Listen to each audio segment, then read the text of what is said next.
ஹிந்துவும் சிந்துவும்.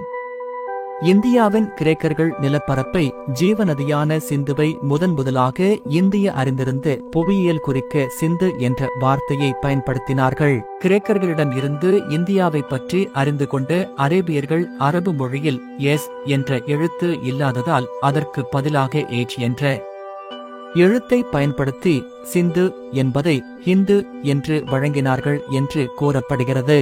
இந்து மதம் என்பதன் பழைய பெயர் சனாதன தர்மம் என்று கூறுவார்கள். சனாதன தர்மம் என்பதற்கு அழிவற்ற அறம் என்பது பொருள். எனவே இந்து மதத்தின் பழங்கருத்துகளில் ஆழ்ந்த நம்பிக்கை கொண்டவர்களை சனாதனிகள் என்று அழைப்பர். நவீன வரலாற்று ஆசிரியர்கள் இந்துத்துவம் என்பதற்கும் இந்தியத்துவம் என்பதற்கும் உள்ள பொருள் வேறுபாட்டினை விளக்குகின்றனர். இந்துத்துவம் என்ற கருத்தாக்கம் இந்து மதச்சார்புடையது. இந்தியா என்பது இந்துக்களின் நாடு என்ற கருத்தை இந்துத்துவம் முன்வைக்கிறது. இந்தியத்துவ கருத்தின்படி இந்தியா சமயசார்பற்ற கூட்டு கலாச்சாரத்தை secular country with composite culture இந்தியர்களின் நாடு ஆகும். இந்திய அரசமைப்பு இந்தியத்துவ கருத்தையே வலியுறுத்துகிறது.